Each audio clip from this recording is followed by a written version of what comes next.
Muito bem. Vamos então dar início à sessão da tarde, com a audição da Comissão Executiva do BCP, primeira parte, e segunda parte, Comissão Executiva do Banco Santander Tota. Começamos pelo BCP, Banco Comercial Português S.A., e a delegação é constituída pelo Dr. Miguel Maia, Presidente da Comissão Executiva, e também pela Dra. Helena Rodrigues, que é Diretora dos Recursos Humanos do Banco. A grelha que iremos aplicar é a grelha que é habitual para este tipo de sessões, de audições. Haverá uma intervenção por parte do grupo parlamentar proponente do requerimento, neste caso o PSD, num tempo de 5 minutos. Haverá de seguida uma resposta individualizada por parte do Conselho, a Comissão Executiva do BCP, no tempo de 10 minutos, e depois seguir-se-ão, por ordem de crescente representatividade, as intervenções dos diferentes grupos parlamentares, 5 minutos para cada grupo parlamentar, o que dará um total de 25 minutos.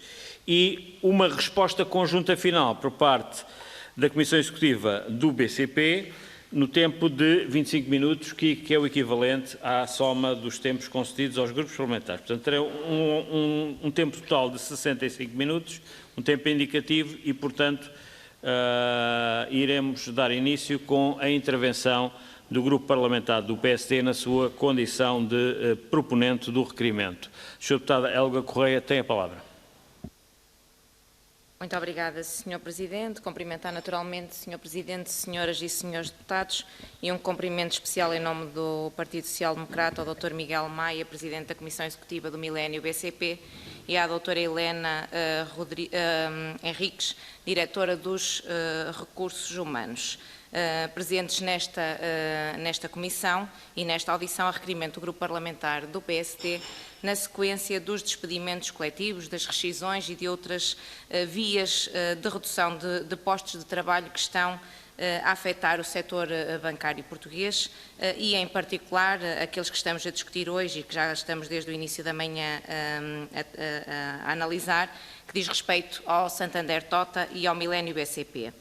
Dizer que o Grupo Parlamentar do PSD entende que, estando em causa instituições fundamentais e essenciais no panorama económico e financeiro nacional, e estando em causa a manutenção ou não de milhares de postos de trabalho, é nosso dever, enquanto Comissão competente e que acompanha as matérias do trabalho e o cumprimento das leis laborais, ouvir as instituições envolvidas a fim de se pronunciarem sobre a redução dos postos de trabalho do setor bancário por via da rescisão unilateral ou por via de despedimentos coletivos. As instituições, ou neste caso a instabilidade económica e social provocada pela pandemia, como é conhecimento geral, está a percorrer vários setores da economia nacional e tem levado a inúmeras reestruturações do nosso tecido empresarial português. Naturalmente que a pandemia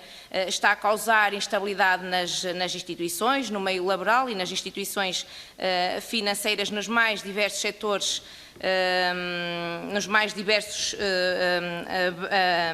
entidades da banca e, no caso em concreto, preocupa-nos que esta situação esteja a acontecer. Sr. Presidente, Sra.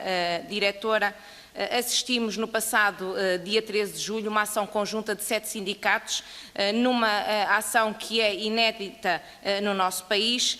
7 sindicatos uniram-se numa ação de defesa do emprego de milhares de postos de trabalho que poderão estar em causa por via da redução dos postos de trabalho na banca, entre outras formas, por aquelas que eu já enunciei e, consequentemente, esta é uma matéria que nos preocupa, que o PSD está a acompanhar com muita atenção. Temos, inclusive, alertado o Governo e chamado a atenção para a necessidade do Governo ter uma atuação mais atenta, mais próxima com mais diálogo social, quer através do seu primeiro-ministro, quer através dos ministérios que acompanham estas matérias. Remetemos esta crítica ao Governo porque o Governo não tem ouvido os parceiros sociais, os trabalhadores, as empresas e ainda tivemos na semana passada a UGT a lamentar a este propósito e entregou inclusive uma carta ao seu primeiro-ministro dizendo o próprio dirigente da UGT que esta terá sido a mais dura de sempre.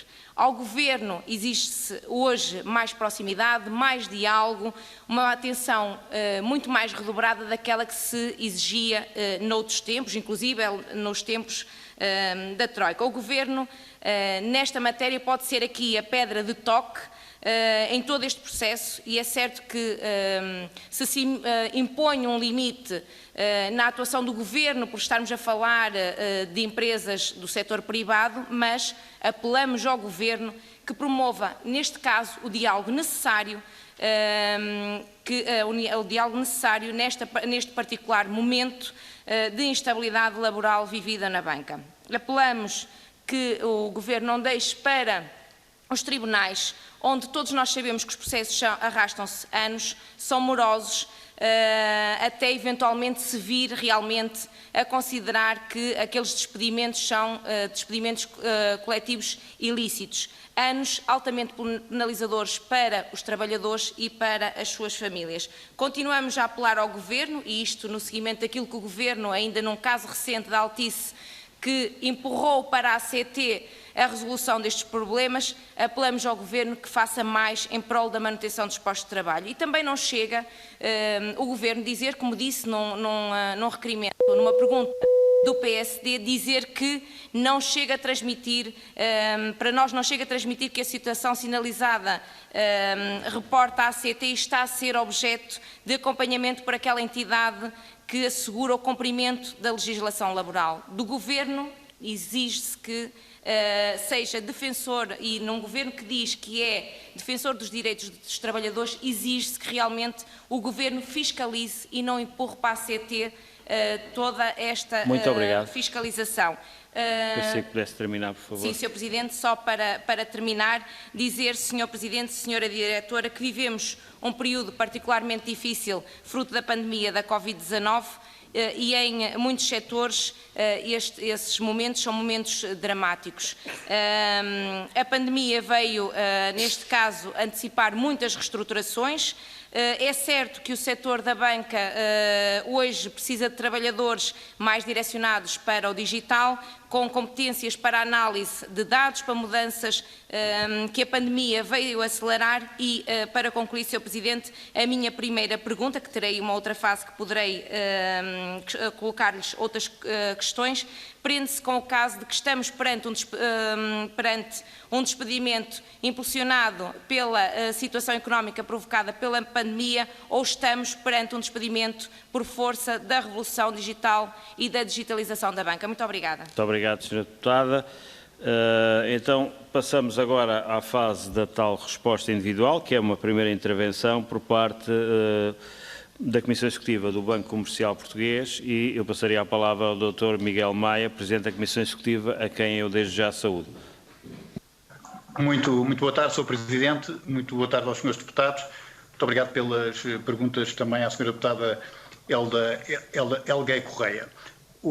E obrigado mesmo por esta oportunidade, porque vale a pena, é para mim um gosto ter a oportunidade de poder esclarecer aqui um conjunto que me parece de alguns mal-entendidos sobre os temas. E começava exatamente por dar resposta à questão colocada pela Sra. Deputada Helga Correia, se isto tem a ver com a pandemia ou não tem a ver com a pandemia, qual a razão que está subjacente a todo este processo. Eu gostava de dizer que isto tem muito pouco a ver com a pandemia em si, embora a pandemia tenha sido um acelerador fortíssimo de tendências, e essas tendências, sim, que nós perspectivávamos que se viessem a materializar num horizonte temporal de 4, 5 anos, de repente tiveram uma fortíssima aceleração, com um impacto muito forte na forma como o banco está organizado e para servir os seus clientes. E nós estamos a falar nos hábitos de interação dos clientes com os bancos. De repente as pessoas tiveram que ficar em casa e passaram a utilizar muitíssimo mais o digital em todos os segmentos etários. Dos segmentos que tiveram maior crescimento, por exemplo, foram os segmentos de pessoas com mais de 65 anos, e é uma tendência que provavelmente seria verificar estes níveis de utilização a 4 ou 5 anos no futuro.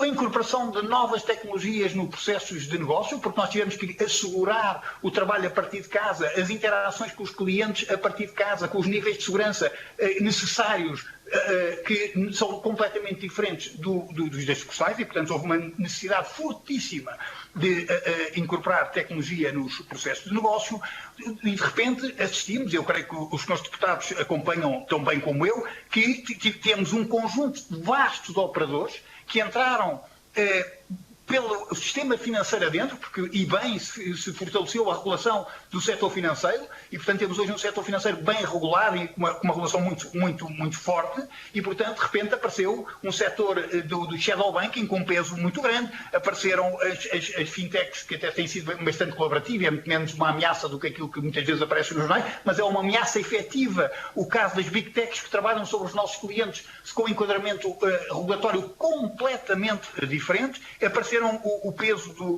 dos private equity, uma baixa de rendibilidade estrutural em função das reduzidas taxas de juros, e que vão ficar reduzidas por um período ainda mais longo de tempo, como também os senhores deputados têm seguramente essa consciência, custos elevadíssimos com a recuperação do crédito, e aqui mais uma vez um apelo aos senhores deputados, e muitos destes custos têm a ver com a própria enquadramento normativo, exigir que sejam uma reduções dos NPE brutos e não de NPE líquidos, e forçando os bancos a fazerem vendas em vez de poderem ficar com esses ativos devidamente provisionados no seu balanço e vendê-los nos momentos melhores do ciclo económico, e portanto destruindo ou transferindo capital para o estrangeiro, e parece que ninguém quer ver estes temas, e temas específicos num contexto de união bancária, porque nós não podemos hoje, quer dizer, não podemos ter a República Portuguesa defender numa intervenção a união bancária e no momento seguinte trabalhar o sistema financeiro como se tivesse fronteiras. Não.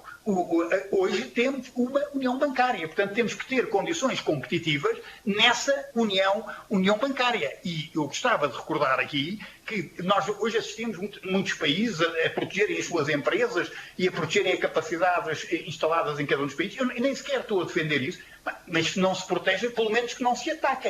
E não se ataca ou que se crie condições para que os bancos sediados em Portugal, que pagam impostos em Portugal, que criam emprego em Portugal, tenham as condições competitivas que os outros bancos que operam neste espaço europeu também têm. Eu recordo que, por exemplo, o Fundo de Resolução Nacional, que é específico de Portugal, e para coisas que o BCP nada teve a ver, só o BCP, para o Fundo de Resolução Nacional, para o Imposto Especial sobre a Banca e o Imposto de Solidariedade, o banco já, nos últimos anos, já aportou mais de 450 milhões de euros. Só no trimestre passado aportou 56 milhões de euros. E, portanto, nenhum dos bancos que competem pelos nossos clientes, que fazem e que podem operar sobre os nossos clientes a partir de qualquer país da União Bancária, suportam estes custos específicos. E o que nós temos vindo a pedir é deem-nos condições para poder competir em igual level playing field, ou seja, com as mesmas regras, com os outros bancos. E depois ainda temos limitações específicas nacionais ao todo o tema do comissionamento, é o que é, impossibilidade de cobrar nos grandes depositantes, nos depósitos de elevado montante. Hoje assistimos que há clientes estrangeiros que vêm depositar a Portugal porque nós não podemos cobrar e os bancos dos seus países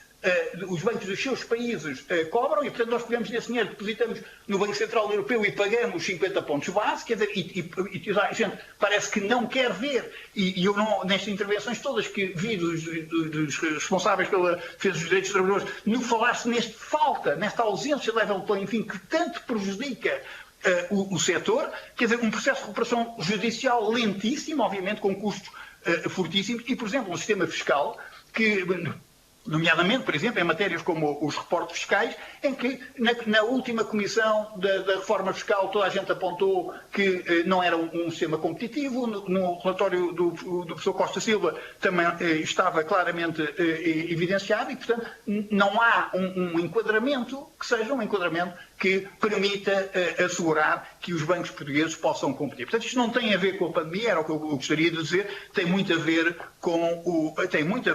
com as transformações estruturais que estão a verificar no setor financeiro. E eu não tenho nenhuma dúvida da importância, da relevância da defesa do emprego, é absolutamente essencial defender o emprego, e o BCP tem atuado muito na defesa do emprego. Quer dizer, nós tínhamos preparado este programa para ocorrer, estávamos a preparar o programa no final de 2019, não fizemos o programa em 2020, não avançámos com esta redução em 2020 e nós hoje chegámos ao final e não avançámos por motivos de proteção das pessoas. Aliás, eu disse nas conferências de imprensa que a prioridade estava na proteção do emprego. Agora estamos num momento completamente diferente do ciclo. Nós já estamos a falar, felizmente a taxa de desemprego divulgada hoje ou ontem já está nos 6,9, é alta ainda, mas já está nos 6,9. Há claramente procura de emprego, o mercado de trabalho já está a absorver. Aliás, já tem algumas empresas que se estão a queixar da falta de capacidade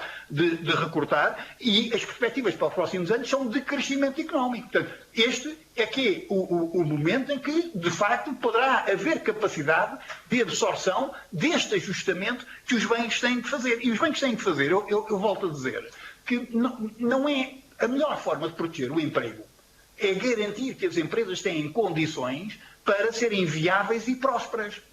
Para uma equipa executiva, para uma pessoa que tem a minha responsabilidade, a criação de emprego é uma coisa importantíssima. Agora, nós não podemos ver o dia de hoje apenas, temos que ver o dia de amanhã. E se o banco só pode criar emprego se for competitivo no espaço europeu, no espaço da União Bancária. Portanto, porque nós precisamos de continuar a investir em tecnologia, porque nós estamos a contratar trabalhadores para áreas muito específicas, nomeadamente para toda esta componente mais digital, e só nas áreas onde não conseguimos fazer a reconversão dos trabalhadores com essas capacidades. E nós chegamos ao final do ano, e portanto com um número de pessoas na ordem das 7.013 pessoas, e isso comparava, por exemplo, com dois bancos muito importantes para o setor financeiro português, e permitam-me dizer que eu considero muitíssimo bem geridos, a Caixa Geral de Depósitos e o Santander, e o BCP tem mais de 1.000 trabalhadores do que o Santander, e o Santander tem um balanço maior do que o BCP, e a Caixa tem quase 800 trabalhadores ou 700 trabalhadores, é mais do que a Caixa Geral de Depósitos, que é o banco público e é um banco de maior dimensão que o BCP. Portanto, nós temos é que garantir, se queremos criar emprego qualificado, se não queremos que os bancos acabem por ser depois comprados e integrados noutras instituições fora do país. Se queremos criar emprego em Portugal, desenvolver e formar as pessoas em Portugal, pagar impostos em Portugal, o que eu esperaria é que haja um enquadramento regulatório e obviamente, o relatório aqui é também legislativo, que apoie estas empresas que têm um contributo muito importante para o crescimento e para o apoio da economia portuguesa.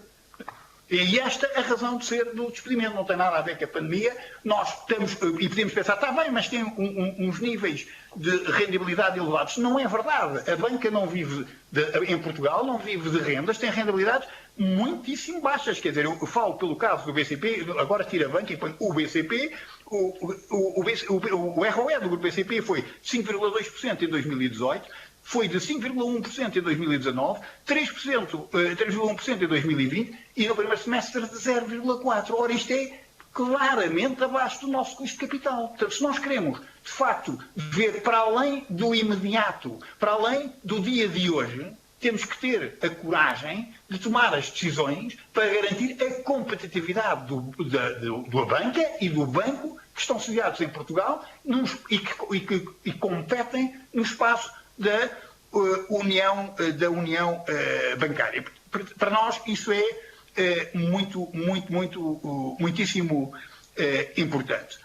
Por outro lado, e estes números que vos dei são factuais, estão nos relatórios e contas, quer dizer, nós chegámos a informação dos trabalhadores sabiam desta intenção do BCP e sabiam que nós atrasámos a decisão o ano passado porque decidimos proteger o emprego. Quer dizer, e pela mesma maneira que protegemos as pessoas em casa quando podíamos, pela mesma razão que havia a incerteza sobre o que é que o Covid podia fazer nas senhoras grávidas, e nós entendemos que todas as senhoras grávidas, mesmo que não tivessem a possibilidade de desempenhar a sua função no seu posto em casa com a mesma eficiência ou com eficiência. Muito obrigado, Sr. Presidente. As pessoas em casa. Depois, se tiver, enfim, terá uma ocasião também, uma intervenção final, de poder complementar as ideias, porque já ultrapassámos claramente os 10 minutos que estavam atribuídos. Passamos então à fase dos grupos parlamentares, 5 minutos por cada grupo parlamentar, começando pelo Partido Socialista, Sr. Deputado Nuno Sá. Tem a palavra.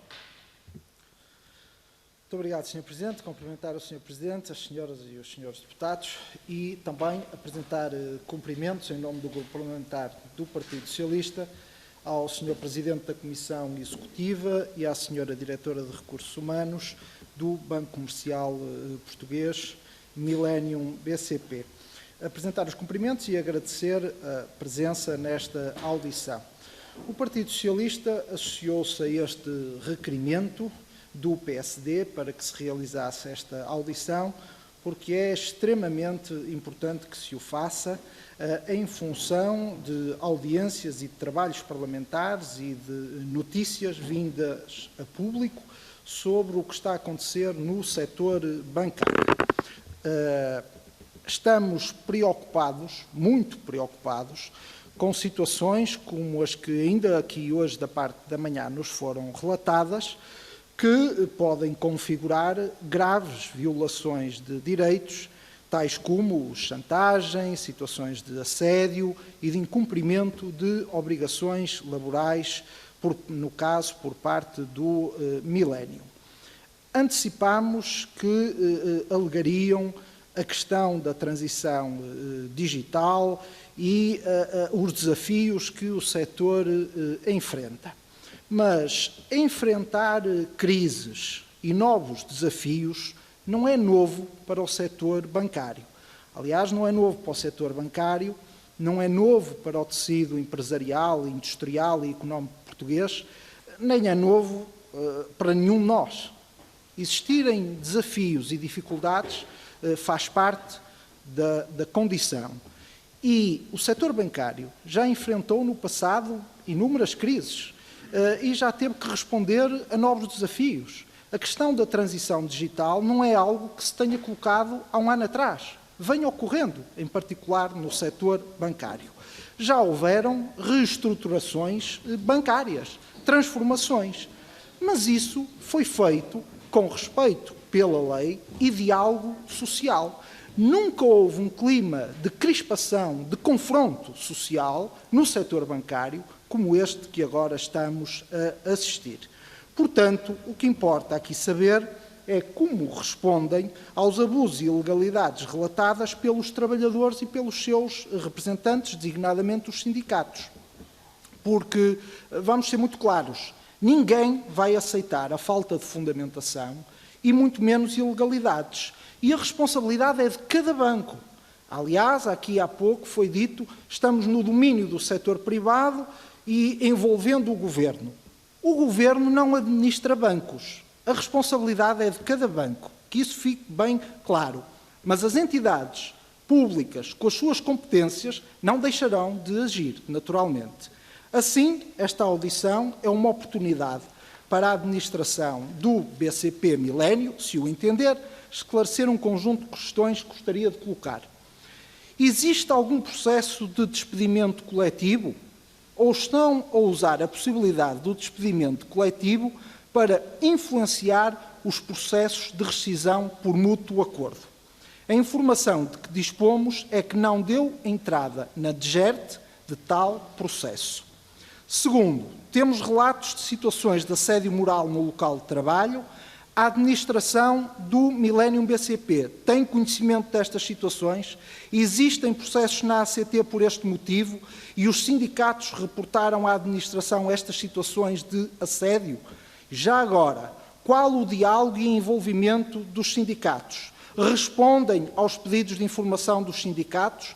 Eu próprio tenho aqui um e-mail da Comissão de Trabalhadores, em que pediu um conjunto de informações à administração e, tanto quanto sabemos, até à data de hoje, não foi respondido. Terceiro, qual é o acordo que estão a oferecer aos trabalhadores para os RMAs? Quais os critérios na escolha dos trabalhadores que estão a selecionar para as rescisões por mútuos acordo? O rácio de funcionários por volume de negócios, por resultados operacionais e por população em Portugal não estão abaixo da média portuguesa e europeia. É importante esclarecer esta questão dos rácios. Qual a responsabilidade social de uma empresa que tem ótimos rácios, lucros e avança com um processo tão violento? Aliás, os sindicatos diziam-nos hoje de manhã que se vive um estado de guerra. Os bancos têm lucros e gostaríamos de perceber quais as perspectivas para 2021 e anos seguintes, em termos de evolução dos lucros e distribuição de dividendos. Também é importante esclarecer porque é que não há uma requalificação e formação dos trabalhadores, em vez de estarem a proceder a novas contratações e, eventualmente, em outsourcing. Também é fundamental perceber porque é que se recorre ao outsourcing em funções que nos parece claramente que deveriam ser realizadas por trabalhadores do banco, como é o caso dos trabalhadores de caixa. Como é que o outsourcing é compatível com funções que envolvem o sigilo fiscal? Por exemplo, no caso dos trabalhadores de caixa. Última questão. A ACT tem feito inspeções no Banco Millennium BCP? Quantos processos inspectivos? Quantos levaram a contraordenações e em que áreas? Se quiserem responder a estas questões, era muito importante que o fizessem e desde já agradeço. Muito obrigado, Sr. Deputado. Passamos agora ao Partido Social Democrata e de novo a Sra. Deputada Helga Correia. Tem a palavra. Muito obrigada, Sr. Presidente. Nesta segunda ronda, Sr. Presidente, Sra. Diretora dos Recursos Humanos do Milênio BCP, agradecer desde já as respostas que teve a oportunidade de dar ao Grupo Parlamentar do PSD e dizer que tomamos boa nota dos contributos e das críticas construtivas que direcionou aos grupos parlamentares por via da questão do sistema legislativo e permita-me que diga que entendemos também estas suas palavras aqui deixadas relativamente ao sistema legislativo ser também um apelo ao Governo. E, posto isto, dizer que temos que reafirmar aqui, em nome do Grupo Parlamentar do PSD, eu tenho que reafirmar a nossa preocupação relativamente à falta de atenção e à falta de diálogo do Governo relativamente a esta matéria. Todos nós sabemos que vivemos um momento particular para as empresas, para as famílias, para os trabalhadores e, portanto, cabe ao Governo e o Governo tem que assumir aqui um papel preponderante na promoção do diálogo social e da criação de políticas públicas que incentivem a manutenção e a criação dos postos de trabalho. Também não podemos deixar de assinalar que o Governo aqui também tem um papel importante de responsabilidade social em todo este processo, independentemente de estarmos a falar ou não, como eu assinalei na minha primeira intervenção, de empresas do setor privado. E permita-me, Sr. Presidente, pegar aqui nesta fase agora de questões concretas, retomar aqui uma matéria que o Sr. Presidente abordou e que não ficou muito clara para o Grupo Parlamentar do PSD. Falou em reconversão de trabalhadores e, a nosso ver, há aqui uma questão que tem que ser esclarecida e que foi assinalada por várias comissões de trabalhadores, tanto do Milênio BCP como de Santander, ouvidas aqui nesta sede de comissão e num momento particularmente como este, eu acho que importa esclarecermos. Nós estamos aqui a falar, e isto para nós pode ser um fenómeno que eu acho que é preciso esclarecer-se. Por um lado, estamos a analisar um conjunto de rescisões, de despedimentos e de eliminação de postos de trabalho e no limite um despedimento coletivo, estamos a assistir, por outro, a uma contratação de serviços externos, de serviços em outsourcing, e a pergunta que pretendemos ver esclarecida, e acho que é importante perceber, é se não houve capacidade da banca de proceder à reconversão profissional destes trabalhadores, atribuindo-lhes novos conteúdos funcionais dentro da instituição bancária e preservando assim estes postos de trabalho. Porque é que estamos a recorrer ao outsourcing e à contratação de serviços externos? Que características comuns têm estes trabalhadores? São trabalhadores que não se conseguiram adaptar a esta nova realidade da digitalização e não conseguiram realmente acompanhar estas transformações digitais. Como é que realmente podemos catalogar estes despedimentos? Porque ao fim destas audições todas e de ouvir todas estas entidades, persistem aqui algumas dúvidas. Nós ouvimos os sindicatos, ouvimos as comissões de trabalhadores e temos uma percepção, estamos a ouvir a Comissão Executiva e ficamos sem conseguir perceber, e acho que era, para bem do esclarecimento de todos, era perceber realmente o que é que está aqui em causa e dizer mais uma vez que da parte do Grupo Parlamentar do PSD estamos muito atentos, muito preocupadas e que continuamos a apelar para que realmente esta situação dos despedimentos seja analisada, seja vista e que o Governo realmente promova o diálogo social que é necessário em todo este processo. Muito obrigada. Muito obrigado, Sra. Deputada. Para uma intervenção em nome do Grupo Parlamentar do Bloco de Esquerda, passo a palavra ao Sr. Deputado José Soeiro, que está online. Muito obrigado, Sr. Presidente. Queria também cumprimentar o Dr. Miguel Maia, cumprimentar a Sra. Diretora de Recursos Humanos e começar por, à cabeça, discordar completamente do diagnóstico que fez sobre a situação do país. Nós não estamos num momento completamente diferente do ciclo económico, nem estamos num momento em que o emprego vá recuperar ou absorver as pessoas que ficaram sem trabalho. Por várias razões.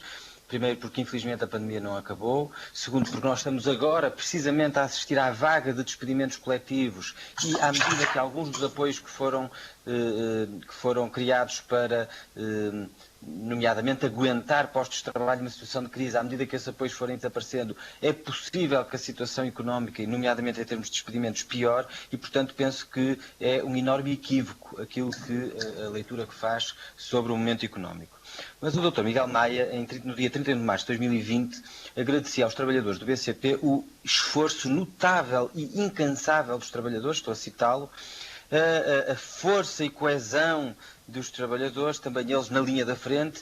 Eu dizia, volto a citá-lo, que os trabalhadores demonstraram um enorme talento e um nível incondicional de compromisso com o banco, e é estes trabalhadores a quem fez estes rasgados e elogios que agora o Sr. Dr. Miguel Maia quer descartar depois do seu enorme esforço, já tendo eles sido vítimas de políticas muitas vezes de compressão. Não esquecer o novo acordo coletivo de trabalho do final de 2016, que gerou um proveito de 187 milhões e, portanto, o que a sua administração está a fazer é, num banco que neste momento já tem menos sucursais e menos trabalhadores do que tinha no passado, que entre 2020 e 2021 teve mais 4% de clientes, mais 8,6% de recursos totais de clientes, teve um aumento do produto bancário que tem, em todo caso, resultados líquidos positivos, e num banco com resultados líquidos positivos, o que quer fazer, quando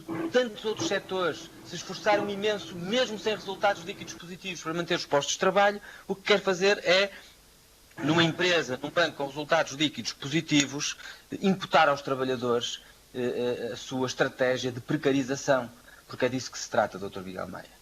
Do que se trata é, perante o esforço dos trabalhadores, as horas extra trabalhadas, o empenho que eles colocaram, num contexto em que depois disto tudo, o que propõe é ameaçar com o despedimento coletivo, pressionar as pessoas para aceitarem as decisões por mútuo acordo, assediá-las até elas aceitarem abandonar o banco.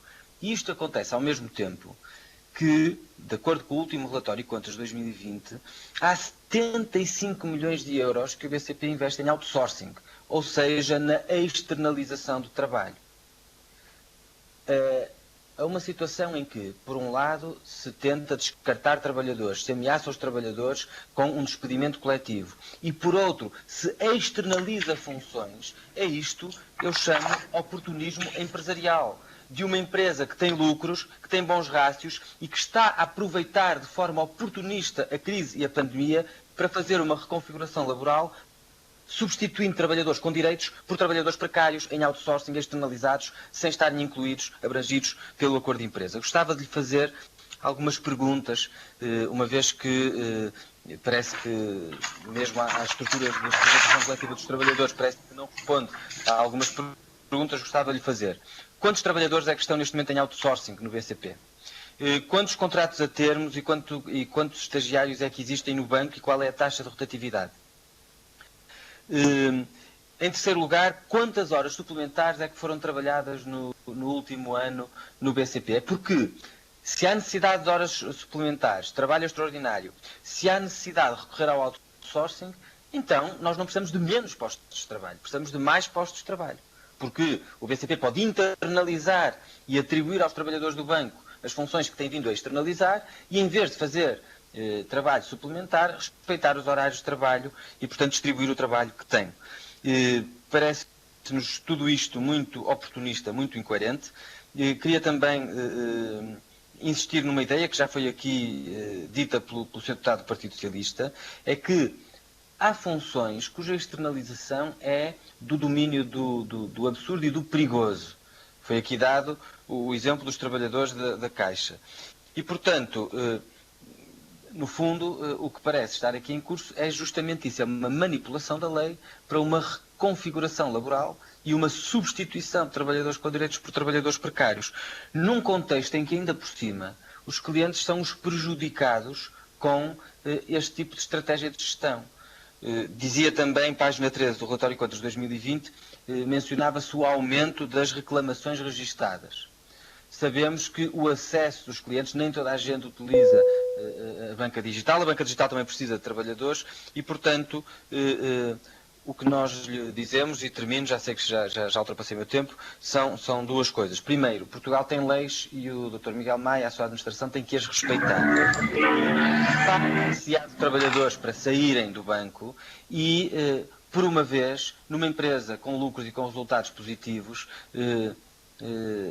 do nosso ponto de vista, nós tudo faremos e apelaremos a que as autoridades públicas tudo façam para parar este despedimento que, do nosso ponto de vista, é completamente ilegítimo e é um gesto de agressão aos trabalhadores e à própria qualidade. Muito obrigado, Sr. Deputado. Passamos agora à intervenção por parte do Grupo Parlamentar do PCP. Sr. Deputado Eduardo Alves, tem a palavra. Muito obrigado, Sr. Presidente. Queria começar por cumprimentar o Dr. Miguel Maia e agradecer-lhe a eloquente explicação que aqui nos deu das enormes desvantagens para o país da União Bancária. Porque é verdade, a União Bancária promoveu a concentração bancária, promove e continua a promover o encerramento de balcões e o despedimento de trabalhadores e é uma das consequências, é aquilo que se está neste momento a passar no setor bancário e, de facto, a sua introdução confirma aquilo que o PCP tem afirmado sobre este processo da União Bancária e os custos que tem. Há aqui algumas questões que temos que lhe fazer. Em primeiro lugar, porque esta situação de haver uma ameaça do despedimento coletivo é uma situação, como já foi aqui referido, que não tem precedentes na banca. Em outros momentos em que a banca houve reestruturações do número de trabalhadores na banca, nunca houve este recurso à ameaça direta, que foi feita expressamente pelo Dr. Miguel Maia, da possibilidade de recorrer ao despedimento coletivo, que é como quem diz, ou sais a bem ou sais a mal. E isto acontece também porque o despedimento coletivo está demasiado facilitado e por isso também o PCP apresentou propostas para restringir o regime do despedimento coletivo e assim retirar esta arma que fica do lado de quem quer despedir, que neste caso o BCP. Refere a questão da digitalização. Bom, eu penso que a digitalização não acontece só em Portugal. E o que é facto é que o rácio de eficiência do BCP, que é de 48,5%, o cost to income, é melhor do que a média nacional em Portugal da banca e é muito melhor do que a média europeia. E nesses países europeus também há digitalização da banca, também há um banking. Mas a verdade é que os rácios são muito mais favoráveis para o BCP do que na média portuguesa ou mesmo na média europeia, falando em união bancária. Ao mesmo tempo que o banco apresenta lucros de 183 milhões de euros, depois corrigidos com provisões que vai fazer, mas é este o lucro que apresenta para 2020, e apesar destes lucros, e apesar de ter rácios bastante mais favoráveis do que a média europeia e mesmo nacional da banca, em termos de custos, de custos operacionais, apresenta este objetivo de reduzir entre 800 e 1000 trabalhadores.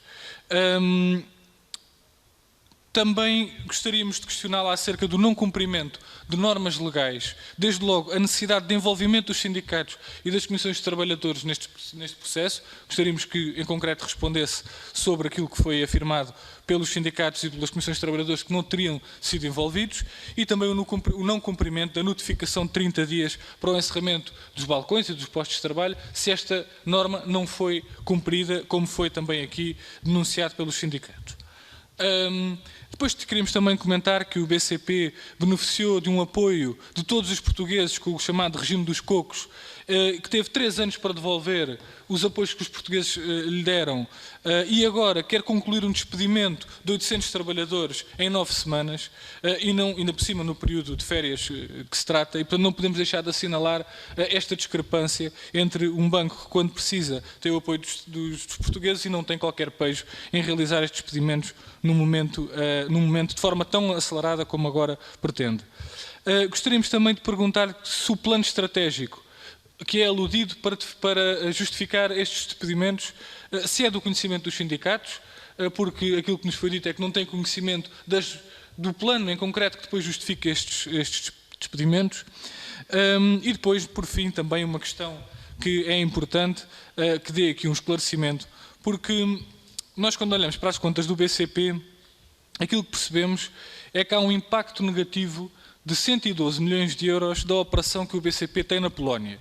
Ou seja, a administração do BCP meteu-se a financiar crédito hipotecário na Polónia em francos suíços e agora tem que provisionar essa parte da sua operação na Polónia, e depois quem paga os custos dessa aventura e desses custos que vai ter e desses impactos negativos no resultado da operação na Polónia são os trabalhadores bancários em Portugal. E, portanto, gostaríamos de saber até que ponto é que são as decisões da administração e não propriamente outros critérios como aqueles que aqui apresentou, que acabam por levar a uma situação em que o banco se justifica para realizar esta redução de custos e estes despedimentos.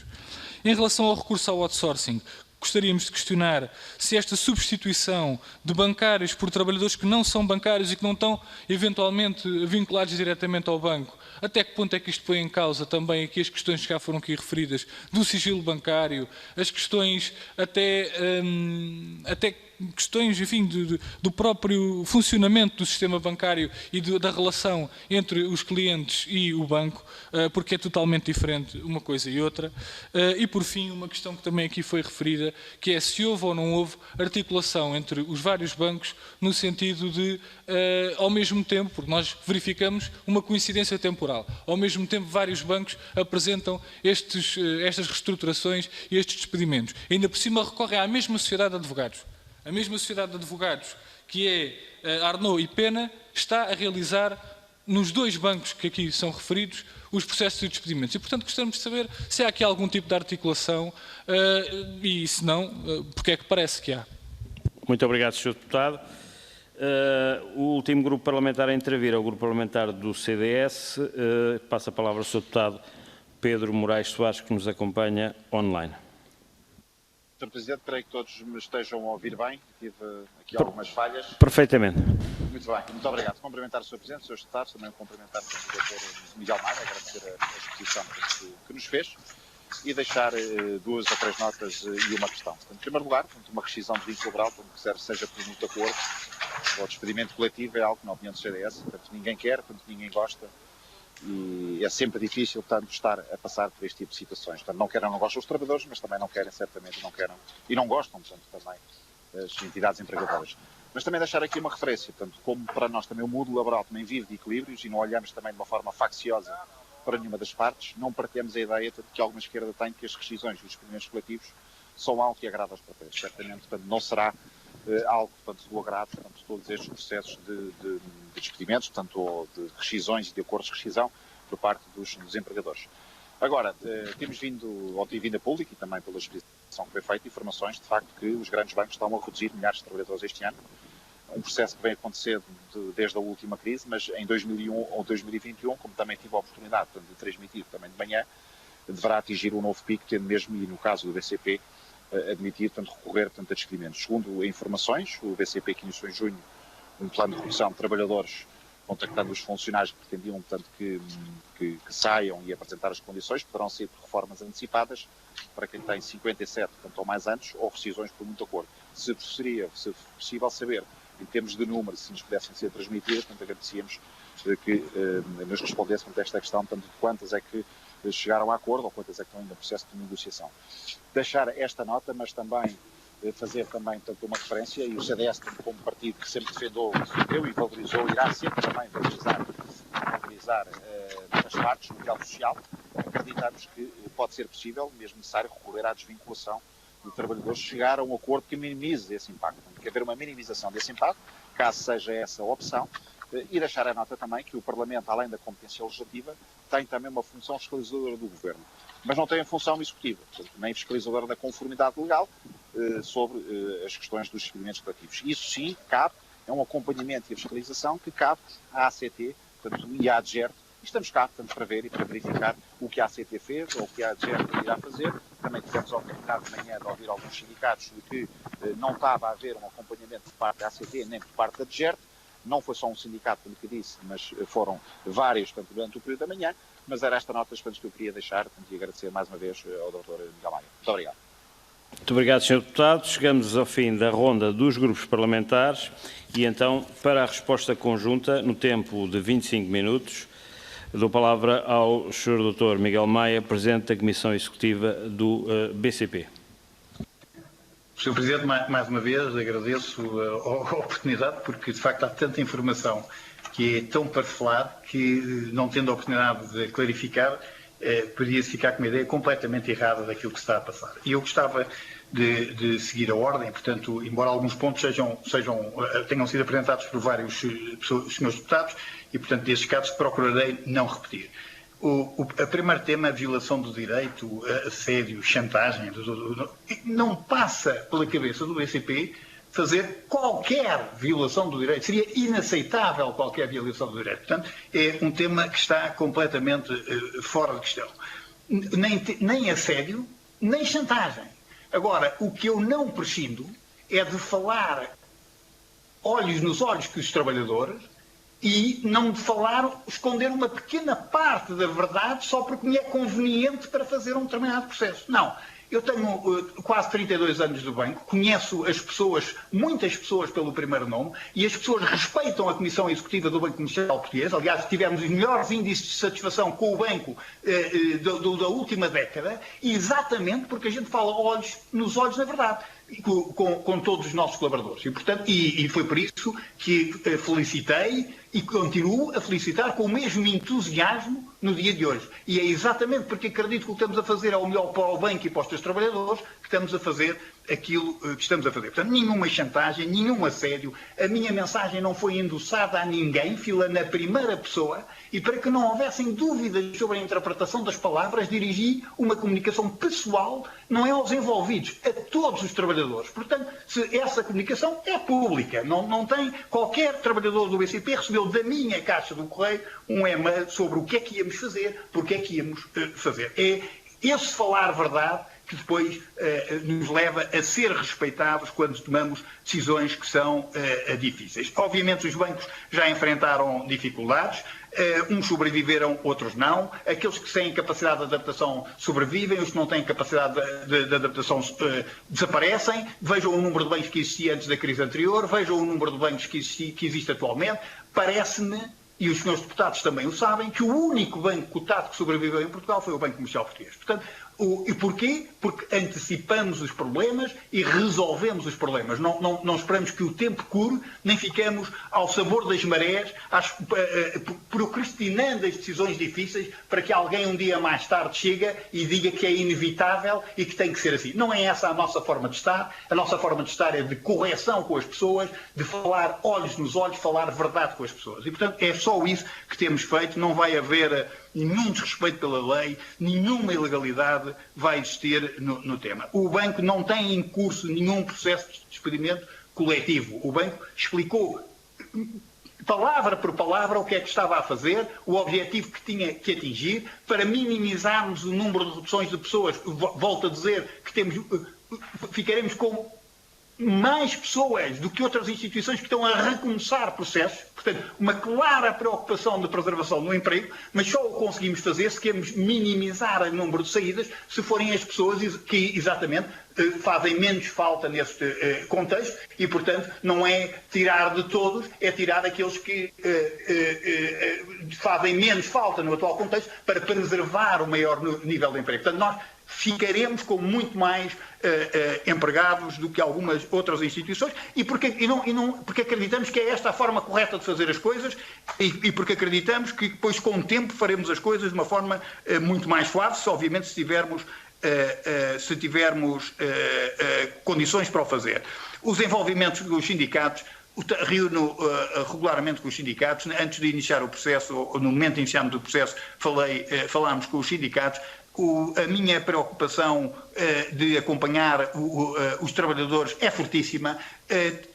Desde que fui nomeado CEO do BCP, tive 32 reuniões com a Comissão de Trabalhadores.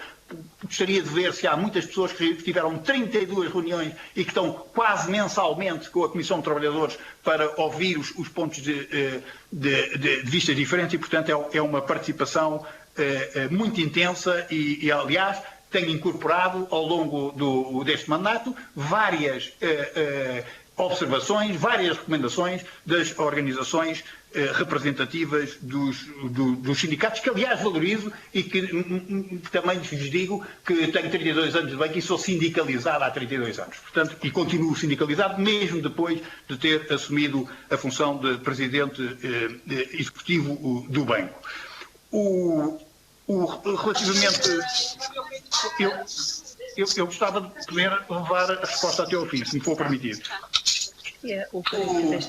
Relativamente aos rácios, também me parece que há um profundo desconhecimento. Quer dizer, o Banco Comercial Português está a cotar a 30% do seu valor contabilístico. Vou repetir o número. A 30% do seu valor contabilístico. Gostava que isto ficasse bem presente nas... Não, lucro extraordinário. Está a cotar a 30% do seu valor contabilístico. Os acionistas do Banco Comercial Português aportaram, e nós temos mais de 140 mil acionistas, muitos pequenos acionistas portugueses que investem no BCP as suas poupanças, aportaram mais de 5,9 mil milhões de capital ao banco. Desde 2010. E o que receberam até hoje foram 30 milhões de euros, portanto um payout num único ano de 10%. Não é uma rentabilidade, é um payout dos resultados do exercício pagos 10%. Receberam 30 milhões. Portanto, se há aqui algum desbalanceamento, vejam o peso e a importância que a administração do BCP dá ao tratamento dos colaboradores. Portanto, isto parece-me claríssimo. A evolução dos dividendos, volto a dizer, quais dividendos? Em 10 anos, uma última vez. Outro tema que é muito importante, que é o tema da formação, que é, mais uma vez, vamos destruir um mito. No triênio de 2018-2020, portanto, durante este mandato, a formação ministrada aumentou 25% face ao triênio anterior, e foram mais de 395 mil horas de formação. As horas médias de formação anual aumentaram 29%. Foi isso que fez esta administração, exatamente para fazer a transição e tentar aproveitar o máximo o desenvolvimento das competências dos trabalhadores. Houve um aumento expressivo da formação online, obviamente, porque no último ano e meio a formação online, pela incapacidade de nos reunirmos em sala, assumiu um peso superior e, portanto, quando nós olhamos a visão um bocadinho miúpe só do custo, estamos a esquecer que todos os custos das deslocações para a formação deixaram de existir, as formações em sala, e, portanto, aqui não é pelo custo da formação, é pelo número de horas de formação que deve ser medido, e o crescimento é este que acabámos de dizer. Só em 2020, para termos claros, em 2020 houve um acréscimo de formação de 192%. Vou repetir o número.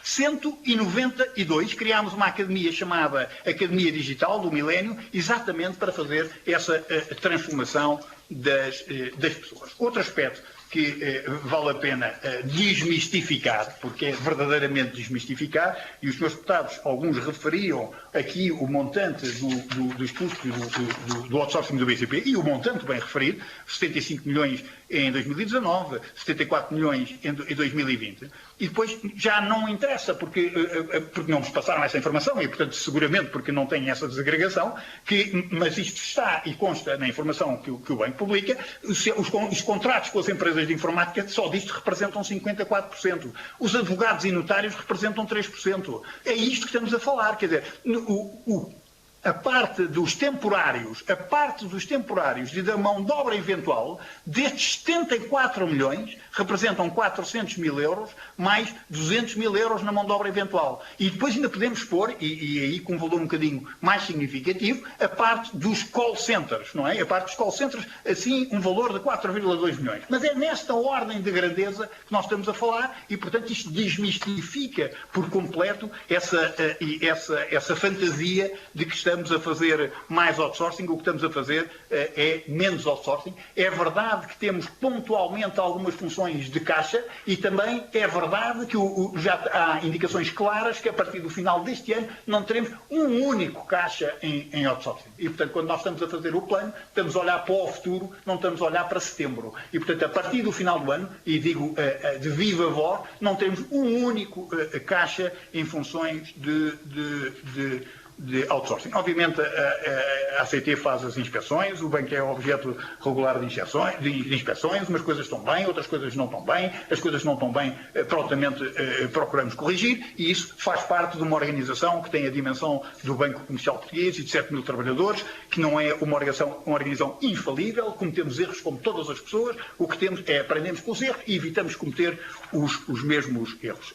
Já a senhora deputada Helga Correia, já falei sobre o tema da reconversão dos trabalhadores no tema da formação. Portanto, obviamente que procuramos reverter e reconverter os trabalhadores, obviamente, é isso que é a nossa primeira prioridade. Agora, há muitas áreas em que eu não consigo reconverter uma pessoa que trabalha num balcão de Alhos Vedros num programador informático que trabalha em Advanced Analytics. Quer dizer, nem toda essa reconversão é absolutamente possível, como muitas vezes não é possível mudar a pessoa de um determinado balcão, de uma região, para o outro balcão onde temos falta, noutra região. E, portanto, daí também, muitas vezes, termos que ter alguns estagiários. Portanto, essas perguntas também creio que...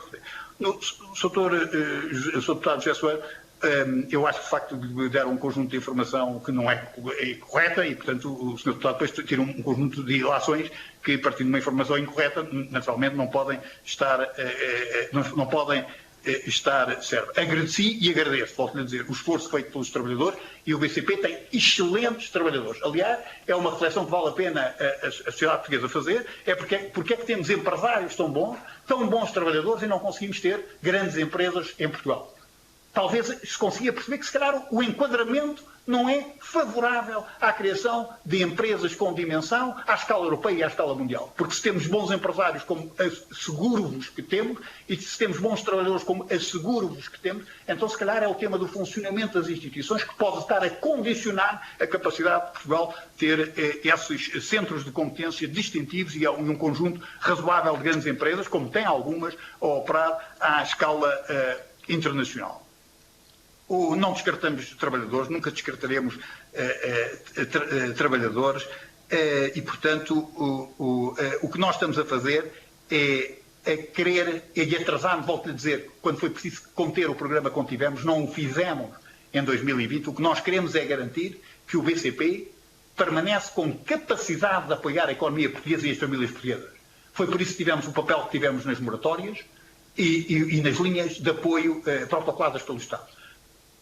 Foi exatamente porque queremos ser um banco ao serviço da economia. Também respondi já sobre o tema desta ficção do outsourcing e da falta de informação relativamente a esse tema. Eu também quero dizer que as perguntas, as respostas à Comissão de Trabalhadores foram dadas em tudo aquilo que nós temos a obrigação de dar, portanto, e em tudo aquilo que entendemos, além do que era obrigatório dar, em tudo aquilo que entendemos dar. Portanto, não estão em espera de... Ainda ontem estive com a Comissão de Trabalhadores e fiz questão de saber, a resposta foi dada, e não foi ontem, foi dada. Agora, há coisas que as pessoas perguntam, nós somos uma instituição dotada, temos outras obrigações com os mercados, nós, a Comissão Executiva e o Conselho têm a obrigação de gestão e, portanto, há um conjunto de informação que, naturalmente, reservada ao Conselho de Administração, ou então teríamos que fazer um disclosure completo ao mercado, porque somos uma empresa cotada. Portanto, não temos nada desta matéria relativamente a este pedido, porque ontem a Comissão de Trabalhadores também me referiu que havia um outro ou outros pedidos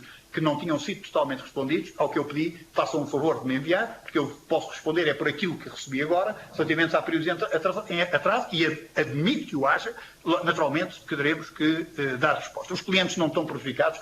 O banco tem as melhores avaliações de clientes na maioria dos indicadores, as melhores avaliações de clientes, e volto a dizer, um crescimento muito significativo da avaliação do clima interno da organização, que subiu consideravelmente em inquéritos que é feito através externo, com sigilo, e que foi feito aos trabalhadores do banco. Portanto, esse ambiente no Banco Comercial Português não é exatamente o ambiente de manchetes que transparece algumas das informações que foram... Temos um crescimento de horas suplementares, Sr. Deputado, é verdade, e vou-lhe dizer que durante este tempo de pandemia nós tivemos momentos de muita procura e momentos de pouca procura. E, portanto, lembro-me do caso das linhas protocoladas, em que o prazo que era dado era um prazo tão pequeno que nós até tivemos as pessoas a trabalhar sábado e domingo e pagámos as horas extraordinárias, naturalmente. E, portanto, com esta economia a funcionar em picos, agora está tudo em casa, agora já abriu, agora está tudo em casa, agora já abriu, tivemos que, naturalmente, em períodos de grande procura, fazer isto, mas isto não é dotar o sistema para o momento da urgência. Nós temos, volto a dizer, quem tem responsabilidade de gerir tem que olhar para o dia da manhã, não se pode ficar pelas próximas 2 horas. Eu não fiz, Sr. Deputado Duarte Neves, eu não fiz, não tirei a conclusão, não tirei nem tiro a conclusão. Acho que a União Bancária, que obviamente o que eu me queixo da União Bancária é Portugal não assegurar condições para que os bancos portugueses possam competir no espaço europeu. Foi isso que eu me queixei e não da União Bancária. Aliás, acho que sem a União Bancária o sistema financeiro teria muitíssimo mais fragilizado, as taxas de juros estariam seguramente numa forma muitíssimo mais elevada e a economia estaria seguramente muito mais prejudicada. Portanto, a União Bancária é um passo em frente muito importante, que foi dado desde 2014. Obviamente, se nós temos a responsabilidade de, em Portugal, defender os portugueses e as empresas portuguesas, então temos que criar condições para que se possa trabalhar com level playing field, portanto, poder ser competitivo nesse espaço e não criar condições para que os bancos vão sendo comprados e comprados e comprados, e neste momento tem um banco público e tem o Banco Comercial Português. Portanto, e os outros bancos foram comprar, e volto a dizê-lo, é muito importante a presença de alguns bancos espanhóis em Portugal, que têm um papel muito relevante na economia. Portanto, não estou a fazer nenhuma crítica, só estou a dizer que é muito a pena, já só termos dos bancos com dimensão, a Caixa Geral de Depósitos, felizmente pública e bem gerida, e o Banco Comercial Português. E isto tem relevância. Não é irrelevante ou não o banco estar sediado em Portugal ou não está sediado em Portugal. Para nós, Portugal é o nosso principal mercado. Relativamente ao rácio de eficiência, pois que se extrapula para todos os outros rácios, O rácio de eficiência do BCP é de facto um rácio razoável de eficiência. Fizemos progressos muito significativos. Partimos de uma situação insustentável de eficiência, de ineficiência, diria, um rácio de eficiência acima dos 85%. Hoje estamos nos valores que referiu, nos 45%, 46%, mas não estamos naquilo que é necessário estar, que é na hora dos 40%. Porque nós hoje trabalhamos com taxas de juros negativos e vamos trabalhar com taxas de juros negativos durante muitos anos. E temos fortíssimas limitações às comissões. E, portanto, com todas aqui, e temos estes encargos todos, os trabalhadores do BCP, vou voltar a dizê-lo, só para pagar aquilo que têm que pagar para que alimenta o mecanismo de capitalização contingente do novo banco, trabalham um trimestre por ano. Portanto, nós dos 4 trimestres, e competimos na zona euro com os outros bancos que têm todos 4 trimestres, nós só temos 3 trimestres, porque o outro trimestre é para esta inexplicável fardo que põe às costas do BCP. Eu não estou a dizer que não foi corretamente posto naquele momento. O que me espanta é que uma decisão que é tomada num determinado momento e que muitas vezes tem que ser tomada porque é produto das suas circunstâncias, a seguir não seja corrigida. É como eu dar uma orientação que se revela errada e não a corrigir. E, portanto, passado todo este tempo, ainda não foi corrigido. É só isso de que me estou... a inação e a indiferença relativamente a esse fator de que me queixo. Obviamente, sobre os temas legais, cumpriremos tudo o que temos a cumprir do ponto de vista legal, tudo o que temos que cumprir com o ponto de vista legal. Relativamente aos cocos, tivemos a ajuda dos... Em boa hora pedimos a ajuda aos contribuintes portugueses. Recebemos 3 mil milhões de apoio do Estado. Pagámos 3 mil milhões aos contribuintes portugueses. 3 mil milhões. E pagámos aquilo que nenhum dos senhores deputados ficaria calado.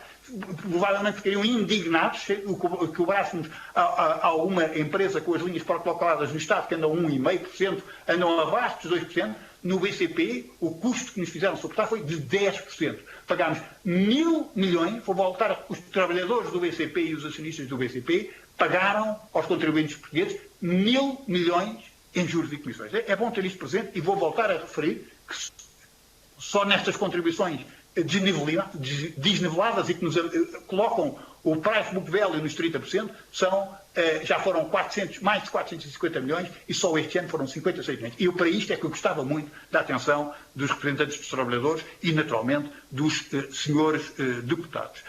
O plano estratégico está divulgado ao mercado. Apresentei o plano estratégico esta semana, quando apresentei os resultados, e além disso, fiz uma narrativa no sentido de explicar o porquê das coisas que estamos a fazer e que foi também disponibilizado aos trabalhadores do banco e ao mercado. Portanto, está lá exatamente o que estamos a fazer, porque é que estamos a fazer e mais uma vez, porque queremos ser um banco que quer apoiar, um banco com base em Portugal, com centros de competência em Portugal, que quer continuar a apoiar, como tem vindo a fazer, a economia portuguesa de uma forma muito, muito distintiva e com grande valor acrescentado para o país. O tema dos suíços francos. De facto, gostava de recordar, o BCP, a sua filial associada na Polónia, em 2008, até 2008, concedeu créditos locais em francos suíços. Muito forçado por uma lógica na altura local, um discurso, que era porque é que os polacos têm que pagar taxas de zloty tão elevadas e porque é que não podem ter o crédito em francos suíços. E o BCP, entre os quais o BCP, a responsabilidade do BCP é do BCP, não é da banca, concedeu crédito em francos suíços. E nunca houve problemas. Havia um ou outro processo em tribunal que o banco ganhou, que só tinha perdido um processo, até 2019. Em 2019, os seus deputados sabem que se alterou alguma coisa na Polónia.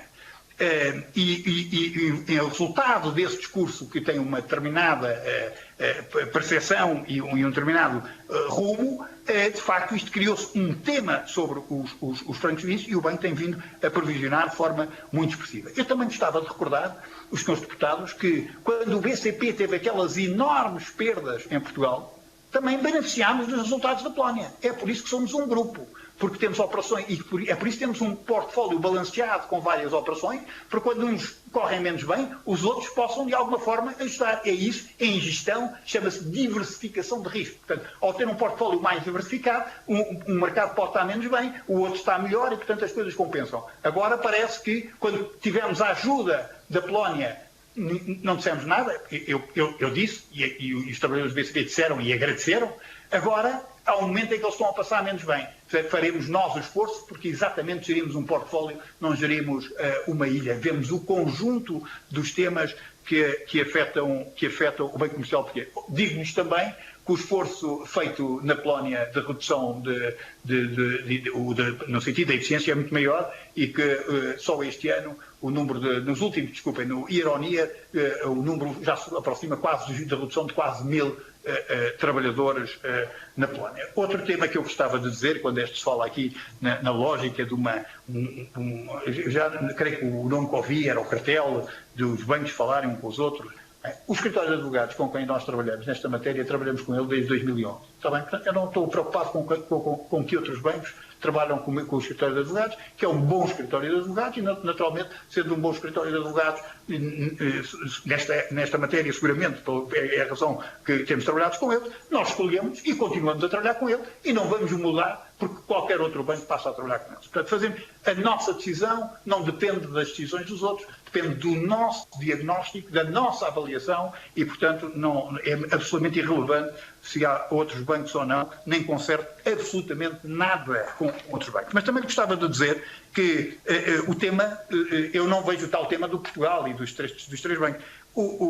Podemos saltar para a Espanha, BBVA 2.900 reduções, CaixaBank 6.452, Sabadell 1.800, Santander 3.572, Ibercaixa 750, Liberbank 750, Unicrédito 8.000, no plano estratégico que apresentou ao mercado, Intesa 7.200, Banco BPM 1.500, Deutsche Bank 18.000 em termos de grupo, o Commerzbank no plano estratégico 2021-2024 10.000 trabalhadores. E, portanto, se calhar é para perceber que alguma coisa estrutural está a mudar e o melhor é nós percebermos o que é que está a mudar estruturalmente e ajudarmos os bancos portugueses, volto a dizer, sem nenhum favor, mas a terem condições para competir neste espaço europeu. Porque senão, dentro de 3 a 4 anos, o que temos é consolidação e, como sabem, está na agenda dos reguladores europeus a consolidação, o que teremos é, mais uma vez, menos bancos com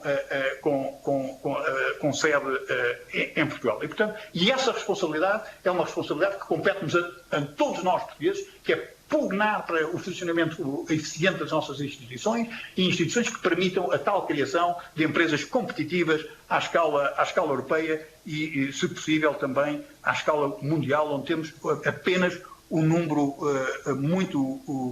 muito reduzido. O plano, Sr. Deputado Pedro Moraes Soares, o plano está a correr de acordo com aquilo que nós tínhamos perspectivado. Nós não divulgámos esse número e volto a dizer que somos uma instituição cotada e, portanto, quando damos números temos que fazer divulgação ao mercado. O que lhe digo é que é a nossa intenção, e já disse isto, a Comissão de Trabalhadores conhece claramente, que partimos de 1000, se nós conseguirmos fazer as coisas e serem as pessoas que não fazem menos falta à organização, o número será menor. E, portanto, se nós conseguimos fazer as coisas de forma assertiva e de facto serem as pessoas que fazem menos falta à organização, o número que o banco tem claro, talvez consigamos fazer isto com uma redução de 800 pessoas. É isso que estamos a trabalhar e, naturalmente, é essa a convicção que temos, é que seremos capazes de implementar o plano sem contenção, naturalmente, porque nunca é uma boa,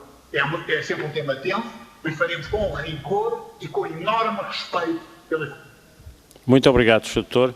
Agradeço a presença do Conselho de Administração da Comissão Executiva do BCP. Passamos sem demora, já estamos com um pouco de atraso, para a segunda audição, que é à Comissão Executiva do Banco Santander Tota. A delegação é constituída pelo Presidente da Direção,